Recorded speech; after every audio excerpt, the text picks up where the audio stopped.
Hey everybody, Parker York Smith here. Welcome back to my channel. So as you know, we're doing a pompadour hairstyle tutorial today. The pompadour, much like you see right now, is the style that I wear pretty much every day.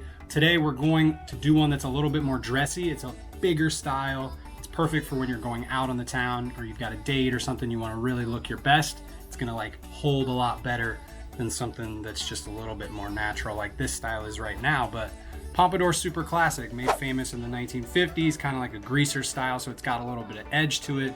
Elvis, all kinds of different people have made it look amazing over the years. So let's get started. Okay, so I'm using these two products from Sebman today. I'll show you what they are in a little bit later. As soon as you get out of the shower, you're just gonna towel dry. You want your hair to be a little bit damp. You start out with just a gel, water-based. It's gonna hold your hair in place, but it's not gonna be super firm, so don't use a ton, and you just rub it in, get it down to the root. Make sure you got it all over the place. From there, you take a wide tooth comb it through. This is gonna make sure that the product evenly distributes throughout all of your hair. So you can see my hair is a little bit wet, but not super soaking wet from the shower still. I go ahead and put my part into place because I want it to be nice and clean, have a line there, but it doesn't have to.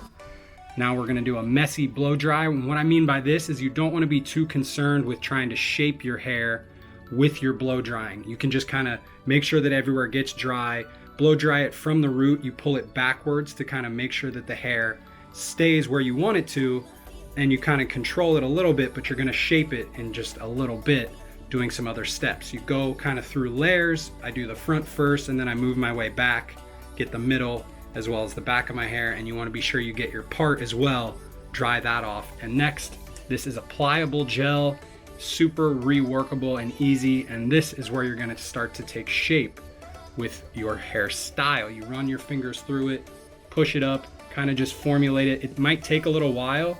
It's going to take you a few tries to really get what you want, but ultimately it doesn't have to be perfect, but running your fingers through your hair and kind of getting it that shape that you really enjoy is what's going to finish it off. And all of a sudden, after a while of working it, you just kind of put it in place, and there you go. You're ready to go. Super easy. You can also hit it with some hairspray if you're just trying to really have it stay exactly where it is for the rest of the night. But for me, I like to kind of let time do its thing. So if it starts to fall or get a little bit messy, I can run my fingers through it. I'm a big person. I'm always touching my hair, running my hands through it. So hairspray is bad for me because I end up just getting it all over my hand, or it just kind of messes up the style anyway. So that's it, guys. It's a really easy, fun style that works awesome. You want to be sure that you have a good amount of length in the front of your hair. That's what's going to allow you to really get a lot of volume and really make it stand up as high as you can. But otherwise, try it during the week. That way, when you're going out on the weekend, you're gonna have a little bit of practice, even if you're not going out. Just get out of the shower, towel dry, go through the steps, figure out what works best for you to be able to ensure that you're gonna be able to do it right when the weekend comes around. Thank you so much. If you enjoyed today's video, hit that thumbs up, subscribe if you are not already. I will see you guys next time. Bye.